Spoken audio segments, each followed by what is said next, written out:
오늘 함께 말씀 나누시겠습니다. 4월 21일 주일 예배입니다. 신앙 기초 다지기 12번째 시간입니다. 우리 마르다와 마리아와 마르다 이야기를 가지고 오늘 제가 여기 지금 PPT에는 성도의 관심과 근심이라는 제목으로 여러분과 말씀 나누고 있는데 한번 우리 같이 말씀 한번 읽어보겠습니다. 누가복음 10장 38절 39절입니다. 누가복음 10장 38절 39절 말씀 한번 같이 읽어보겠습니다. 시작. 그들이 길 갈 때 예수께서 한 마을에 들어가심에 마르다라 이름하는 한 여자가 자기 집으로 영접하더라. 그에게 마리아라 하는 동생이 있어 주의 발치에 앉아 그의 말씀을 듣더니. 예전에 지난주에도 제가 말씀드린 것처럼 저희가 고린도전서 말씀을 중심으로 해서 신앙 기초 다지기라는 주제를 가지고 지금 말씀을 나누고 있는데 지난주하고 이번 주만 좀 잠깐 고린도전서 말씀을 쉬고 제가 좀 중요하고 예전에 나누긴 했지만 언급을 하긴 했지만 좀 중요하다고 생각하는 본문을 이제 정해서 지난주에는 탕자에 대한 말씀이었고 오늘은 이 마르다와 마리아에 대한 말씀을 가지고 한번 여러분과 이 신앙 기초 다지기를 함께 나누고자 합니다. 그래서 이전에 제가 좀 나눴던 내용들이 있는데 그래도 한 번 더 오늘 좀 나누시면서 여러분들의 믿음을 또 정리하는. 그래서 앞에서도 제가 찬양 인도하면서도 계속 이제 신령과 진정으로 이런 말씀을 자꾸 드렸던 것들이 아마 오늘 본문하고도 무관하지 않은 것 같습니다. 한번 같이 말씀 나누시면서 깊은 은혜가 있으셨으면 좋겠습니다. 자, 지금 읽으신 누가복음 10장 말씀을 가만히 보시면 이 선한 사마리아인의 비유, 예수님께서요 누가복음 10장에서 선한 사마리아인의 비유를 말씀하시고 그 다음에 나오는 구절인데요, 특별한 설명 없이 갑자기 예수님이 마르다의 집을 방문하셨다고 이렇게 기록이 되어 있습니다. 그러니까 이 본문을 지금 10장 38절 39절 보시면 예수께서 한 마을에 들어가심에 마르다라 이름하는 한 여자가 자기 집으로 영접했다 이렇게 시작을 해요. 그러니까 갑자기 그냥 예수님이 마르다라는 그 이름의 여인에게 그 집으로 들어가셨다는 거예요. 그리고 본문은 그에게 마리아라는 여동생이 있어, 그러니까 동생이 있어 주의 발치에 앉아 그의 말씀을 듣더니 이제 이렇게 써 있잖아요. 뭐 다 아시는 말씀입니다. 어렵지 않습니다. 자, 이 본문에 등장하는 마리아, 마르다 뭐 다 아시죠? 잘 아시죠? 우리가 보통 요한복음 11장에 죽은 나사로, 죽었다가 다시 살아난 나사로를 떠올리신다면 거기에 마르다하고 마리아가 등장을 합니다. 예수님의 친구이자 자신들의 오라버니 나사로가 갑작스럽게 병에 걸려서 죽게 됩니다. 이때 마르다 마리아가 사람을 보내서 예수님께 좀 도와달라고 요청을 하는데 예수님이 나사로가 죽은 다음에 이제 오시게 되죠. 근데 이게 굉장히 놀라운 기적의 계기가 됩니다. 죽었던 나사로가 벌써 죽은 지 나흘이나 돼서 썩은 내가 진동하던 그 나사로를 예수님이 단숨에 살리고 마십니다. 결국 마리아는 이에 감사하면서 예수님께 옥합을 깨트리는 장면도 나오죠, 성경에.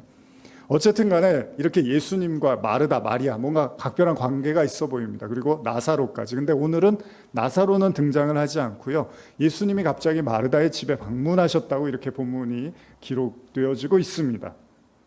자, 예수님께서 이 여인들의 집에 들어가시자 이제 여러분 잘 아시는 내용이죠.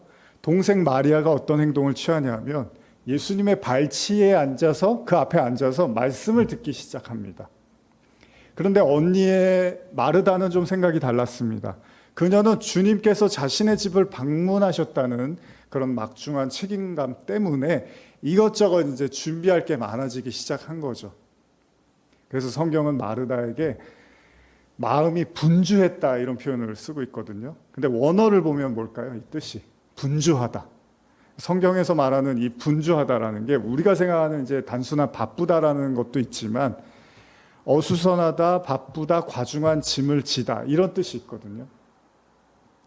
그러니까 마르다에게 있어서 예수님이 집에 이렇게 방문을 하셨는데 갑자기 예수님을 보니까 와, 너무 좋습니다, 감사합니다, 우리 집에 오셨군요, 드디어 이렇게 가까이서 주님을 보게 됐습니다가 아니라 어수선하다, 바쁘다, 과중한 짐을 지다 이런 상태가 된 거예요.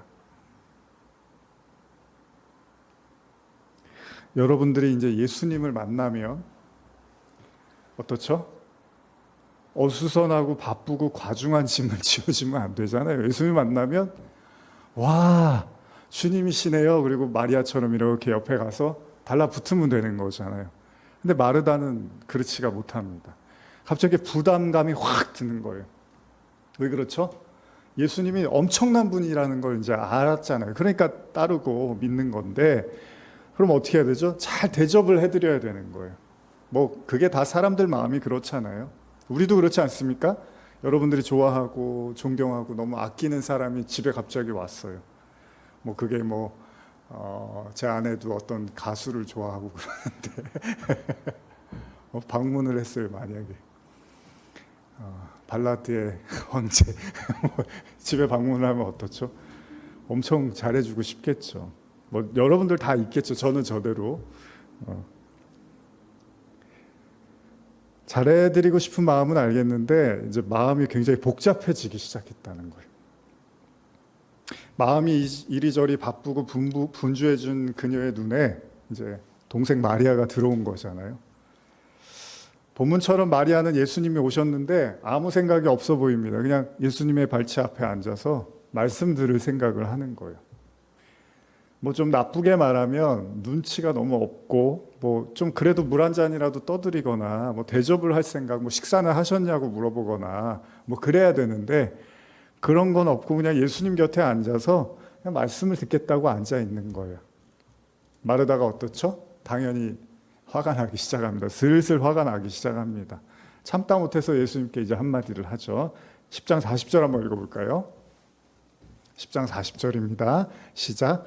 마르다는 준비하는 일이 많아 마음이 분주한지라 예수께 나아가 이르되 주여 내 동생이 나 혼자 일하게 두는 것을 생각하지 아니하시나이까 그를 명하사 나를 도와주라 하소서.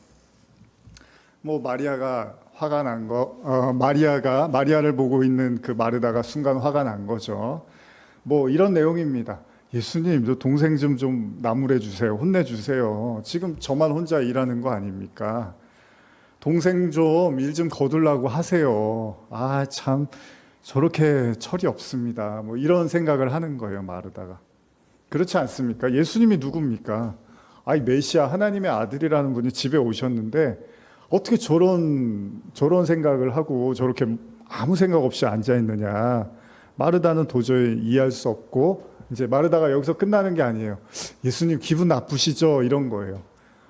아이 예수님이 오셨는데 저렇게 대책 없는 마리아 보고 있으니까 예수님도 불쾌하신 거 아닙니까? 이제 이런 얘기를 하는 거예요.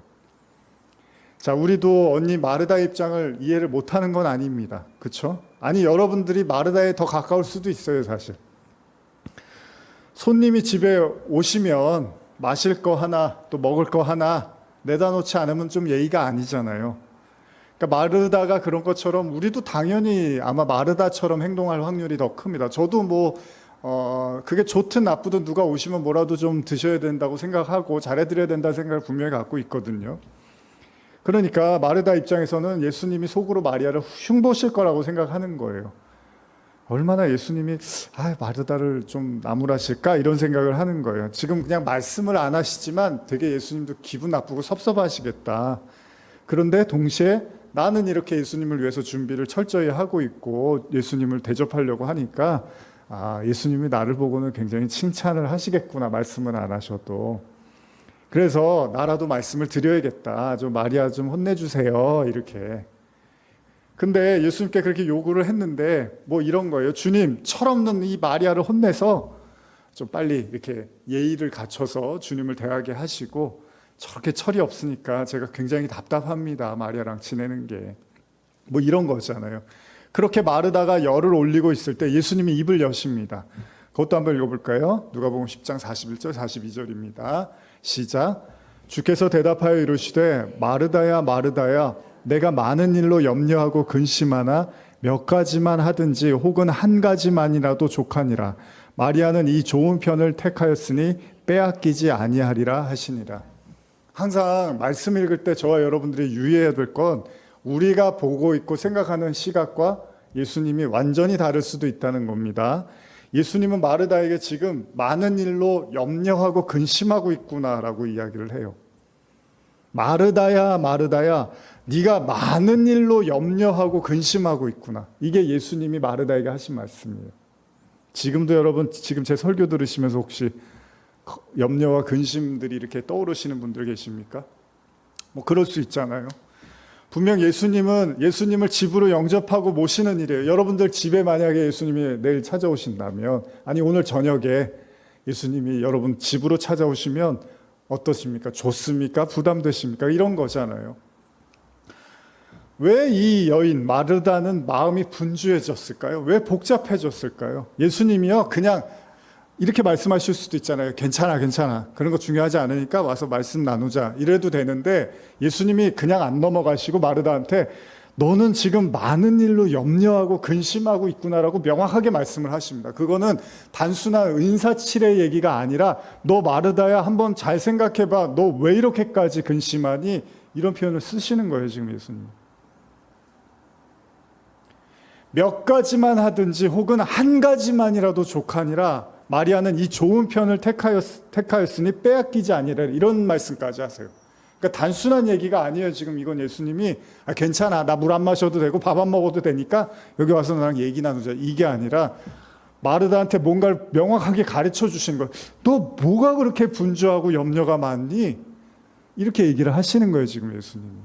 현대어로 제가 한 번 더 읽어드릴게요. 10장 41절. 그러자 주님이 말씀하셨다. 마르다야 마르다야, 너는 여러 가지 일에 너무 얽매여 걱정하고 있구나.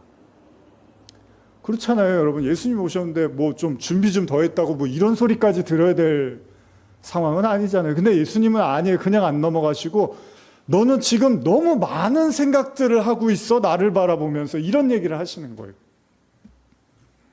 42절. 참으로 관심을 가져야 될 중요한 일은 한 가지뿐이다. 마리아는 그것을 발견하였다. 나는 그것을 그에게서 빼앗고 싶지 않다. 예수님의 말씀이에요. 마르다는 도대체 무슨 염려를 한 거죠? 당연히 예수님을 만족시키고 싶었겠죠. 그렇죠? 기적을 행하시고 병을 고치시는 위대한 선지자잖아요. 하나님의 아들일지도 몰라요. 근데 그분이 우리 집에 왔어요. 얼마나 놀랍고 대단한 일입니까? 당연히 마르다의 마음이 분주할 수밖에 없습니다. 여러분들 집에 누가 고위층의 어떤 대단한 사람이 온다고 해도 당연히 그렇잖아요. 아마도 그녀가 할 수 있는 모든 힘을 다해서 최고의 대접을 하고 싶었겠죠. 깨끗이 집을 청소하고 뭐 이렇게 꼭 이제 뭐 요즘은 꼭 여성분들만 집안일을 하지 않고 이제 나눠서 같이 하시니까 언제 집이 제일 깨끗하죠? 다 다르겠지만 손님이 오면 갑자기 집이 엄청 깨끗해지죠. 저희 예전에 제가 한번 말씀드리면 프랑스에 있을 때 뭐 좀 이렇게 널브러져 있다가 깨끗한 날이 있어요. 금요일이었는데 금요일 저녁 때 한국어 공부가 있거든요. 그래서 외국인들 이제 그 같이 공부하고 싶어하는 이제 형제자매들 오면은 이제 잠깐 이렇게 그 한국어 가리키고 제 아내가 이제 그러면은 그때 이제 정신없이 집을 막 치우는 거죠. 제일 깨끗해요 그날이. 뭐 평소에도 깨끗했는데 그날이 이제 더 깨끗해요. 식기를 닦고 가지고 있는 최고의 재료로 맛있는 요리를 해서 그분께 드릴 생각을 하니까 마르다는 어느새 너무 뿌듯하고 행복했을 겁니다. 그토록 유명한 분이 우리 집에 오셨으니 마르다의 마음은 분주할 수밖에 없겠죠. 근데 문제는 뭐냐 하면 이런 대접을 위해서 마리아는 전혀 하는 일이 없다는 거예요. 자, 여러분들에게도 질문 한번 드리고 싶은데, 여러분들 집에 이제 예수님이 방문하신다고 하면, 제가 예전에도 이거를 제가 다른 교회에서 이제 설교 초청받아서 이 말씀을 좀 나눴었는데, 그때도 이런 질문을 했는데, 여러분들이 만약에 예수님이 오늘 오신다면 어떻게 대접을 해드릴까요? 뭐 해드릴 거예요? 밖에서 사드리겠죠? 나가서 여기 앞에 맛있는 집 있습니다, 예수님. 뭐 아니면 이제 집에 있는 뭘 해드릴 수도 있겠죠. 요새 이제 코로나 지나면서 많이 저희가 바뀌었습니다. 교회 문화도 바뀌고, 뭐 일상에서의 그 생활 문화도 많이 바뀌었는데, 예전에 그 가끔 이제 목사님들, 저도 그렇지만은 사역하면서 경험하지만은 이야기 들어보면 이제 신방 시즌이 되면은 몇몇 집을 이렇게 방문을 해요. 뭐 이제 교회가 크면 클수록 방문해야 될 집이 굉장히 많겠죠. 그러면은 이제 뭐 예를 들면 하루에 한 집이 아니라 두 집, 세 집 이렇게 되면 이제 목사님들의 어려움이 뭐냐면 음식입니다. 음식. 쉽게 말하면 이제 신방을 가면은 성도분들이 이제 목사님이 집에 자주 오시는 게 아니니까 뭔가 이렇게 굉장히 정성을 다해서 음식을 준비하시는데 사실 그냥 간단한 다과 정도면 뭐 차 한 잔에 뭐 과자나 뭐 떡 한두 개 정도면은 되는데 정말 상을 이렇게 상다리를 부러지게 차려 놓으시는 분들이 더러 계세요. 그러면 이제 식사하고 가시라는 거죠. 그러면 이제 어떻게 또 맛있게 먹죠. 맛있게 하셨으니까 또 맛있게 먹는데 문제는 뭐냐면 이제 그 다음 집에 또 가야 되고 또 그 다음 집에 가야 되면 그 다음 주에서 그냥 이제 간단한 음료하고 뭐 이렇게 다과 정도 주시면 되는데 또 밥을 주시고 또 그러면은 이제 이게 부담이 되는 거예요. 맛있어서 좋기는 한데 다 먹을 수가 없으니까 미안하기도 하고 죄송하기도 하고 그러니까 참 그런 고충 아닌 고충이 있다고 그런 말씀들을 이제 많이 저도 들었는데 또 저도 심심치 않게 경험을 했었는데 누구나 이 좋아하는 손님한테는 최선의 대접을 해주고 싶은 마음이 있겠죠.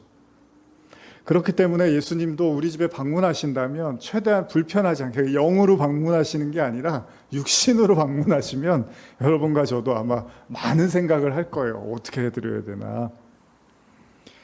예수님은 마르다에게 그녀의 분주함과 그 염려가 결코 마리아의 거하고 더 낫다라고 말씀하시진 않습니다. 다시 말하면 마르다의 염려가 예수님이 보셨을 때 그렇게 중요해 보이지 않다는 거예요. 본인은 굉장히 중요하다고 생각하는데 예수님은 별로 중요해 보이지가 않는다는 거예요. 물론 마르다는 자신에게 너무 중요합니다. 왜 중요할까요, 여러분? 마르다에게. 그게 인간 기본적인 예의잖아요. 도리잖아요. 마르다는 예수님께 대접을 제대로 못 해드려서 무례하다, 그냥 그런 사람이더라, 뭐 갔더니 별거 없더라, 이런 평가를 받고 싶지가 않은 거예요. 야, 내가 마르다 집에 갔는데 야, 집이 진짜 깨끗하더라. 아유, 그냥 광택이나 얼마나 청소를 많이 했는지. 그리고 음식을 내왔는데 이거는 뭐 어느 맛집 못지않게 너무 맛있게 먹었어. 그리고 얼마나 말도 사근사근 따뜻하게 잘하는지. 정말 내가 마르다 집은 정말 내가 자주 가야겠어. 나는 그녀를 축복하고 싶어. 정말 그녀는 신앙적으로나 인격적으로나 너무 훌륭한 여인이야. 그게 마르다의 기대였는지는 모르겠지만요. 마르다는 당연히 예수님께 이런 얘기를 듣고 싶었는지 모르겠지만 예수님은 그렇게 환영하지를 않더라는 겁니다. 심지어는요, 자신의 화를 돋우던 동생 마리아를 오히려 나무라지는 않고 오히려 칭찬을 하시더라는 거예요. 마르다가 여기서 충격 아닌 충격을 받게 됩니다. 마르다에게는 너무나 중요한 이 분주함이었어요. 이 염려와 근심이 마르다에게는 너무 중요한 건데 예수님한테는 하나도 중요한 게 아니라고 하니까 여기서 마르다가 멘붕이 오는 거죠. 오히려 예수님 곁에서 그냥 조용히 말씀을 듣겠다고 했던 그 천진난만한 얼굴을 하고 있는 그 마리아를 예수님이 더 귀하고 더 바람직하고 잘했다고 칭찬하십니다. 여러분, 일터로 한번 생각해 보세요. 여러분들이 학교나 직장에서, 교회에서 마찬가지지만 교회에서 마르다를 사람들이 좋아할까요? 마리아를 좋아할까요? 저는 마리아를 더 좋아해요. 근데 여러분들은 마르다를 더 좋아할 거라고 생각할지도 몰라요.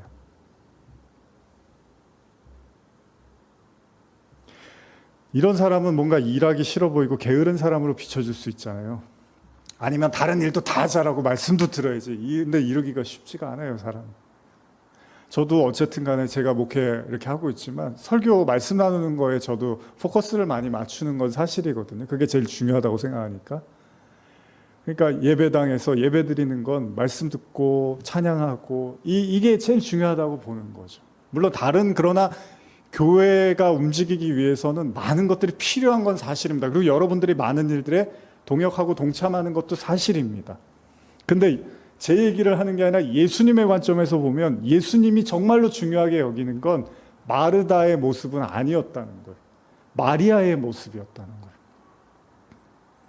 만약 여러분들도 마르다가 아닌 마리아 같은 사람들을 교회에서 보면 저 사람은 왜 이렇게 일은 안 하고 뭔가 활동적이지도 않고 그냥 저 사람 맨날 그냥 말씀만 듣고 예배만 드리더라? 이럴 수도 있어요. 여러분들의 눈에. 일하기 싫고 게으른 사람으로 보일 수도 있습니다. 왠지 마리아는 눈치도 없어 보이고 최소한의 예의도 없는 그런 사람으로 보일 수도 있어요. 사람이 왔으면 해야 될 최소한의 대접조차 할 생각을 잊고 있으니, 그런데 예수님은 마르다의 선택보다 마리아의 선택이 옳다고 말씀하시는 거예요. 저도 이렇게 설교하고 있지만 저도 몰라요. 저도 마리아가 중요하죠 하지만 저도 어떤 시점에서는 그래도 우리가 마리아 같이 행동해야죠라고 여러분들에게 말씀드릴 수도 있을 거예요. 그러나 제 마음 깊은 곳에서도 본질적으로는 당연히 마리아가 중요한 걸 저도 알고 있고 저도 그렇게 살려고 하니까요. 자, 이 이야기에서 중요한 게 뭘까요? 우리가 예수님을 자꾸 우리 수준으로, 그러니까 인간이 생각하는 잣대와 기준으로 봐서는 안 된다는 거예요. 이게 굉장히 중요한데, 사람들에게는 당연한 이야기가요, 예수님한테는 전혀 당연하지 않을 수 있다는 겁니다. 사람들에게 옳은 이야기가 예수님에게 옳은 이야기가 아닐 수도 있다는 거예요. 사람들의 판단이 예수님의 판단과 완전히 다를 수도 있다는 거예요. 그러니까 이게 여러분들이 신앙생활 정말 잘하셔야 되는 게 여기에 있습니다. 사람들이 그렇게 생각하면 예수님도 그렇게 생각하겠지. 전혀 아니에요. 요즘 저희가 요한계시록 나누는데 그러잖아요. 제가 사도 바울이 예수님 정말 만나고 성령을 경험하니까 뭐라 그래요? 로마서 3장에 의인은 없고 하나도 없다 그러잖아요. 멸망과 심판만 남아있다고 하잖아요. 인간 앞에. 그게 사도 바울이 하나님 보고 나서 정신을 바짝 차리고 본 세상 세계관이었거든요. 그래서 복음 전한 거예요. 사도 바울이. 목숨 걸고. 이게 아닌 걸 알아버려갖고. 사람들은 그냥 적당히 믿고 살다가 천국 가면 좋고 있으면 좋고 없으면 그만이지 이런 거잖아요. 보통 신앙인들이. 근데 바울이 그 유대교 신자였단 말이에요. 바리새인 중에 바리새인이었어요. 굉장히 잘 나가는 똑똑한 사람이었는데 이미 기독교 세계관, 그러니까 유대교인으로서 하나님에 대한 신앙을 갖고 있었던 사람인데 진짜 하나님의 빛을 보고 나서 완전히 뒤집어졌어요. 신앙심이 없던 사람이 아니었는데도 또 한 번 더 뒤집어지면서 세상이 완전히 다르게 보이기 시작했던 거죠. 여러분, 예수님의 판단과 인간의 판단, 하나님의 판단 완전히 다를 수 있다는 겁니다.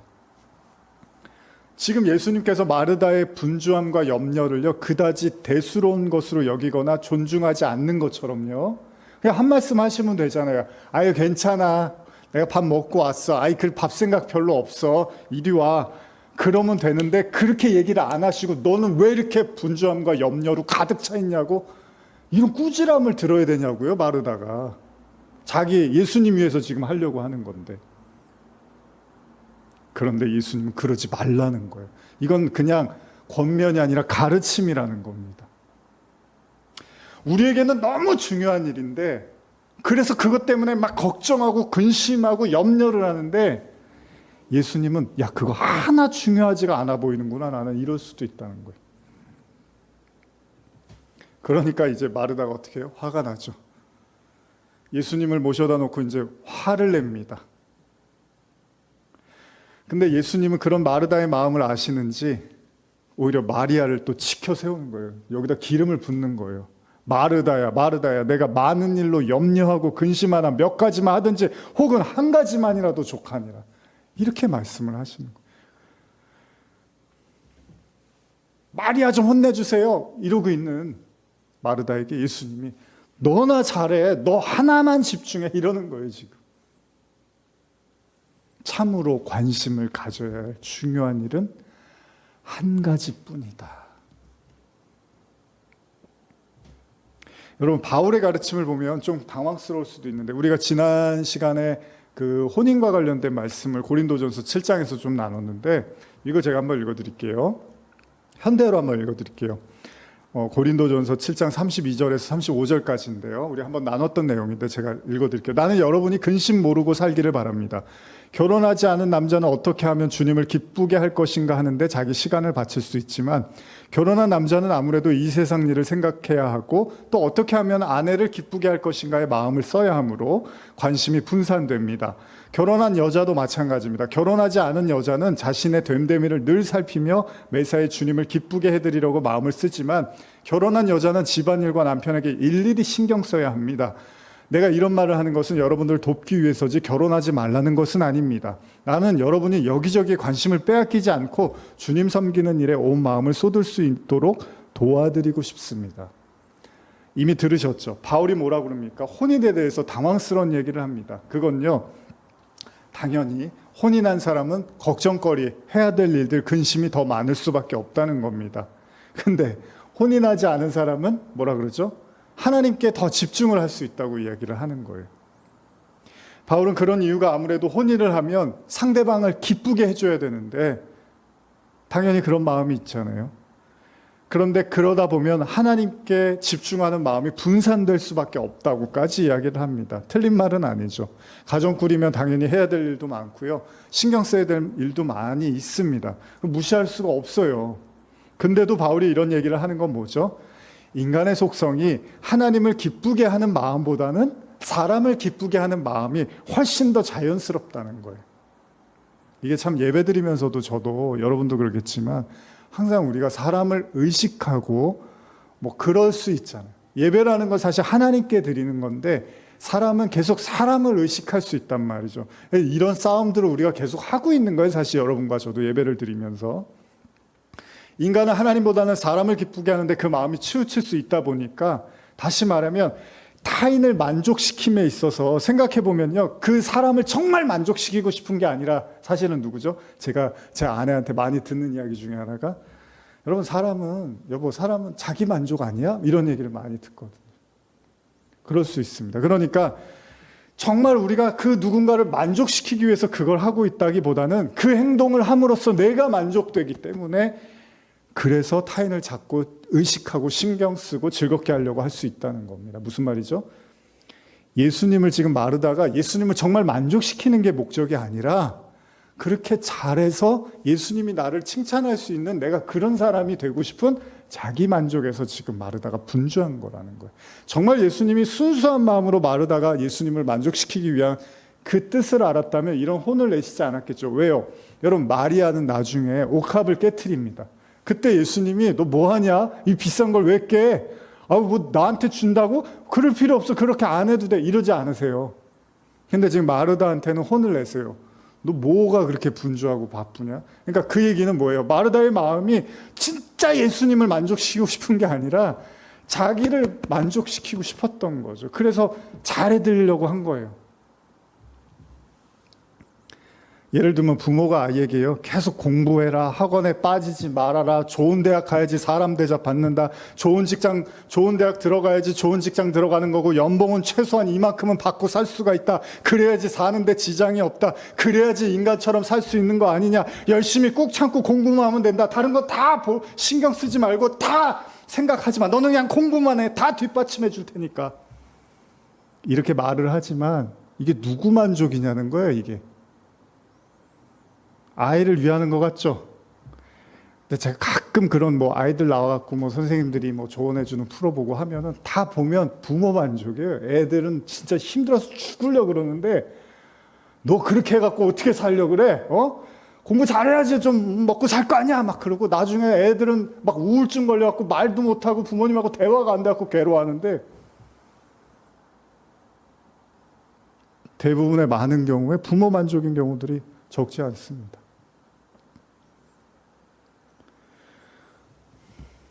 저도 상대방을 초대하거나 누군가를 초대하고 식사를 하면 제 좋은 습관이지만 또 나쁜 습관 중에 하나가 계속 먹이려고 해요, 사람.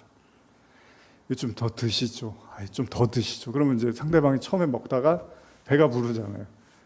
근데도 자꾸 저는 먹이려고 해요. 그러면 나중에 제 아이나 아내가 너무 그러면 상대방이 싫어한다고 이제 그런 얘기를 해요.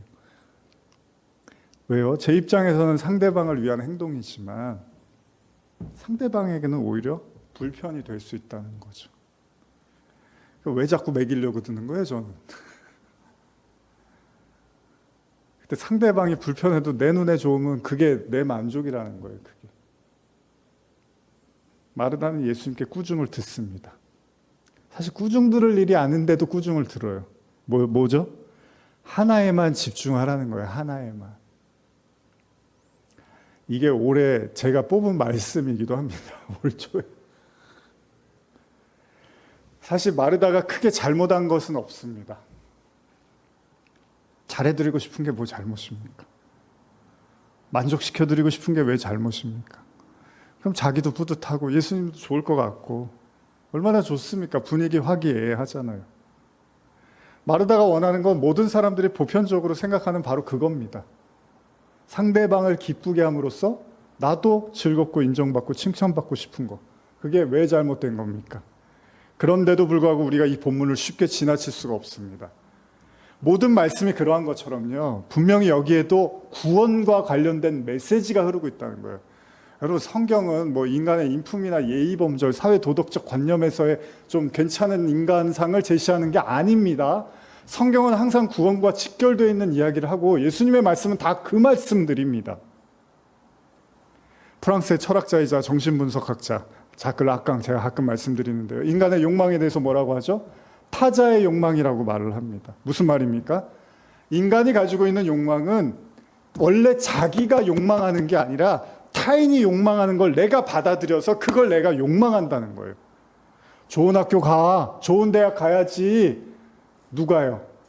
사람들이 그렇게 말한 걸 내가 받아들여서 나도 그걸 잘 살아야지, 뭐 돈이 많아야지, 투자를 잘해야지, 막 이런 말도 우리가 받아들여서 내 걸로 받아들여서 그걸 내 욕망으로 알고 있는 거잖아요. 공부 열심히 해서 좋은 학교 가고 좋은 직장 가고 좋은 연봉 받으면서 사는 게 행복한 인생이라고 생각하는 거. 근데 진짜 스스로 그렇게 믿냐는 거예요. 그렇게 스스로 욕망하기 때문인 경우보다는 대부분 부모나 학교 혹은 사회와 세상, 미디어가 그렇게 말하는 걸 듣고 그걸 내 걸로 받아들인다는 거예요. 욕망하도록 가르치는 거죠. 근데 그 사람들이 정말로 행복하느냐라는 거에 대해서 여러분들도 확답을 내리지 못하잖아요. 근데도 그걸 받아들이고 그냥 믿어버리는 거죠. 여러분, 그런 경험 있지 않습니까? 내가 너무 맛있게 먹어서 다른 사람한테 춘천을 했는데 다른 사람이 별로 나는 모르겠는데 이런 경우 있잖아요. 마찬가지로 다른 사람이 되게 재밌게 본 영화라고 나한테 추천을 했는데 난 별론데? 이럴 수도 있어요. 취향의 차이고 자라온 환경의 차이고 뭐 여러 가지 이유가 있겠죠. 가끔 우리가 당황할 때가 뭐냐면 내 욕망하고 타인의 욕망이 다르다는 걸 알게 될 때가 있어요. 내가 좋아한다고 다른 사람이 좋아하는 게 아니고요, 다른 사람이 좋아한다고 내가 좋아하는 게 아니라는 거예요. 다시 말하면 세상이 우리에게 가르쳐준 이렇게 사는 게 행복이야, 이렇게 사는 게 잘 사는 거라는 거, 이런 말들 있잖아요. 그걸 실제로 우리가 이루고 가졌을 때 그게 행복으로 느껴지지 않을 수도 있고 만족하지 않을 수도 있다는 거예요. 어쩌면 우리가 배우고 습득한 욕망이요, 우리를 정말 만족시켜 줄 수 있는 것들이 아닐 경우들도 많이 있다는 거예요. 그런데도 불구하고 우리는 타자의 욕망을 내 걸로 받아들여서 그걸 길을 쓰고 그냥 그걸 붙잡고 그걸 한번 이뤄보려고 사는 게 인간이라는 거죠. 마르다의 이야기로 다시 가보면요, 예수님이 지금 오셨어요. 집에 그렇게 존경스럽고 아끼고 사랑하는 그 주님이 자신의 집에 오셨습니다. 마르다는 기쁘고 즐거워야 되는데 그게 아니에요. 오히려 마음이 복잡하고 어수선하고 심지어 원어의 의미처럼 막중한, 과중한 짐을 진 부담으로 여겨지더라는 겁니다. 이유가 뭐죠? 이유가 뭐죠? 여러분들이 예수님이 막중한 짐으로 여겨지면 이유가 뭘까요? 그 예수님을 만족시켜 드릴 생각을 하면, 우리가 어떻게 하나님을 만족시켜 드립니까? 우리가 어떻게 예수님을 만족시켜 드립니까? 그럴 자격이나 됩니까? 우리가 그럴 능력이나 있습니까? 마르다의 신앙은 모든 사람이 알고 있는 대로 타인을 만족시켜서 칭찬받고 싶은 그 믿음, 그 생각, 그 욕망으로, 마치 바울의 말대로요, 아내가 남편이 아내를 어떻게 하면 기쁘게 할까, 오히려 하나님께 집중하지 못하는 그 마음처럼 예수님을 만족시키려고 하는 그 생각이 오히려 예수님을 더 멀어지게 만든다는 거예요. 이런 아이러니가 어디 있습니까? 바꿔 말하면 마르다는 예수님도 다른 인간들이 원하는 그것을 똑같이 원하실 거라는 착각을 한 거예요. 그런데 예수님은 뭐라고 하십니까? 마르다야, 마르다야, 너는 여러 가지 일에 너무 얽매여 걱정하고 있구나. 참으로 관심을 가져야 될 중요한 일은 한 가지뿐이다. 이렇게 말씀하시는 거죠. 우리는 심지어 하나님을 기쁘게 해드려야 된다는 생각으로 그런 강박관념 때문에요. 신앙생활을 거기에 포커스를 맞춰서 하기도 한다는 거예요. 어떻게든 뭘 드려야 될 것 같고 어떻게든 그런 행동을 해야 될 것 같고 어떻게든 하나님께 인정받을 수 있는 그런 신앙생활을 뭔가 해야 된다고 계속 강박관념 속에서 애를 쓰기도 한다는 겁니다. 물론 그게 무조건 나쁘다는 게 아닙니다. 잘못됐다는 게 아닙니다. 당연히 우리가 신앙인으로서 신앙적 역할과 노력을 하는 건 맞습니다. 필요합니다. 하나님께 사랑하는 마음으로 그 최선을 다하는 게 왜 잘못됐다고 할 수 있겠습니까? 다만 착각하지 말아야 될 건 뭡니까? 주님이 그걸 꼭 원할 거라고 생각하지는 마십시오. 주님이 사람들의 생각과 같을 거라고 생각하지 마십시오. 하나님이 진짜 원하시는 거, 여러분 과부의 2렙돈 아시죠? 그 예수님이 이렇게 헌금하는 거 보다가 과부가 그 2렙돈 넣는데 뭐라 그래요? 저 여자 전 재산, 자기 전 재산 넣었다 그러고 이거보다 더 큰 헌금 낸 사람이 어딨냐고 예수님이 그러십니다. 근데 사람들이 그 2렙돈 보고 그런 말을 할까요? 인간은 아닙니다. 그거보다 훨씬 더 큰 금액의 헌금을 한 사람을, 그 사람이 돈이 아무리 많아도 그 사람한테는 별 돈은 아닌데 우리가 봤을 때 커 보이는 돈이면 그 사람을 칭찬하는 게 인간 아니겠습니까? 주님이 진짜 원하는 거, 하나님이 정말 원하는 거 의외로 다른 데 있었다는 거예요. 뭡니까? 하나님 곁에서 말씀을 들으라는 거예요. 우리가 하나님을 만족시켜 드리는 게 아니라 하나님이 우리를 만족시켜 주시는 거죠. 뭘로요? 말씀으로, 사랑으로. 여러분이 누군가를 만났을 때 당연히 푸대접을 당하면 기분 안 좋겠죠. 누가 좀 맛있는 거 사주고 뭔가 나한테 좋은 데 데려가서 차도 사주고 이게 우리가 고맙고 좋을 거 아니에요. 근데 입장 바꿔서 생각해 볼까요? 상대방이 나를 만날 때마다 매번 그런 중압감과 부담감으로 나를 대한다면, 또 여러분들이 누굴 만날 때마다 매번 중압감과 부담감에 휩싸여서 그 사람을 대해야 된다면 그 사람이 편합니까? 그 사람이랑 정말 가까운 사이가 맞습니까? 만남의 목적이 뭐죠? 밥 먹고 차 마시는 게 아닙니다. 만남의 목적은 진짜 여러분 연인이나 뭐 가까운 친구 사이면요, 길거리에서 떡볶이 먹어도 아무 문제될 게 없습니다. 예전에 제가 가까운 우리 선배님하고 한 학생 시절 뭐 돈 없고 그러니까 진짜 길거리에서 떡볶이 사다가 길거리에 앉아서 한참 얘기하고 그랬거든요. 아무 문제될 게 없어요. 지하철 밤에 막차 올 때까지 지하철 저 끝 벤치에 앉아갖고 얘기해도 아무 문제가 될 게 없어요. 그땐 돈이 없으니까 1,000원이면 24시간 카페에 있었거든요. 1,000원 내고서 밤새 그거 얘기하는 거예요. 계속. 길거리에 떡볶이도 편의점에 캔커피도 문제되지 않습니다. 그저 함께하는 그 순간이 소중할 뿐이죠. 주님을 만난다는 게 뭘까요? 여러분, 예배 드린다는 게 뭘까요? 하나님 나라가 뭘까요? 우리가 지금 드리고 있는 이 예배, 그리고 지금 이 와중에도 여러분들의 생각과 마음을 쉬지 못하게 하는 수많은 일들과 책임져야 될, 짊어져야 될 수많은 삶의 무게들. 근데 예수님이 한마디 하시는 거예요. 말씀을 들어라. 분주하고 복잡하고 근심에 휩싸이지 말고 말씀 들어라. 그게 쉬는 거고 그게 안식하는 거다.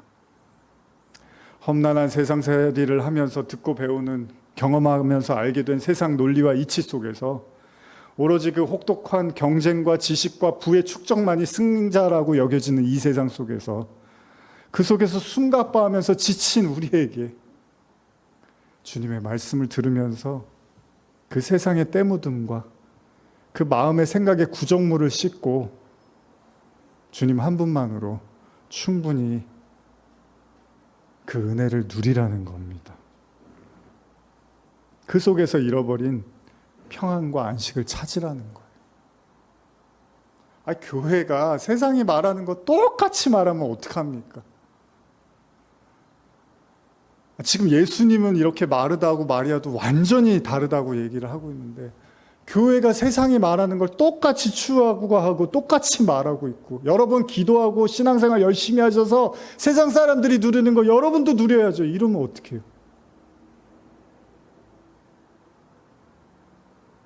그렇다고 그걸 안 주시겠다는 것도 아니고요. 예수님의 가르침은 딱 하나입니다. 하나님의 말씀을 들으라는 것. 그게 진짜 안식 아닙니까? 마태복음 11장 28절 수고하고 무거운 짐진 자들아 다 내게로 오라 내가 너희를 쉬게 하리라. 어떻게 해요? 그 말씀을 들음으로써 쉬게 해주신다는 거예요. 말씀을 들으면 뭐가 해결이 되나요? 뭐가 문제가 풀리나요? 그게 아니라 여러분들이 그 모든 것들을 뒤로하고 하나님 말씀을 듣고 따를 때 하나님께서 이 모든 것들을 너희에게 주신다고 하시잖아요. 그러니까 말씀 안에서 길과 방법을 찾아 나갈 수 있는 모든 걸 다 제시해 주겠다고 말씀을 하시는 거죠. 예수님의 방문에 어떤 여인은 쉴 수가 없습니다. 그런데 오히려 분주하고 부담이 되고 힘들고 정신사납고 막중하고, 그런데 어떤 여인은 예수님이 방문하자 정말 쉬고 안식을 누리고 편안해지더라는 거예요. 여러분들은 어떤 사람입니까? 마리아입니까? 마르다이십니까? 쉽게 결론 내릴 수 있을 것 같아요. 여러분들의 하나님의 말씀이 꿀같이 사모하고 귀하다는 걸 알면 여러분들은 당연히 마리아일 겁니다. 근데 여러분들에게 하나님의 말씀보다 더 중요한 무언가가 있다고 생각되면 여러분들은 마르다처럼 신앙생활을 하시게 될 겁니다. 오늘 주님은 말씀하십니다. 한 가지만 하자. 이 한 가지가 여러분들의 모든 삶의 걱정과 근심을 다 뒤엎고도 남을 하나님의 은혜고 사랑이고 구원이라는 걸, 능력이라는 걸 절대 잊지 마세요. 우리 예배 허투루 드리는 게 아닙니다. 예배 진짜 드리는 이유는 그 말씀이 내게 길이고 진리고 생명이고 구원이라는 걸 믿기 때문에 드리는 거지, 마르다처럼 그냥 보여지기 위해서 내 자신의 만족을 위해서 예배 드리는 게 아닙니다. 정말 주님과 깊은 교제를 나누시는 오늘 되시기를 축복합니다. 기도하시겠습니다. 하나님 감사합니다. 마르다, 마리아, 주님이 보시기에 우리는 마리아입니까? 마르다입니까? 주님이 아시겠죠. 오늘 이 말씀을 듣는, 또 앞으로 인터넷을 통해서 말씀을 듣는 모든 성도들에게 무엇이 중요한지를 깊이 깨닫고 돌이키는 시간 되게 하여 주시옵소서. 감사드리며 예수님의 이름으로 기도합니다. 아멘.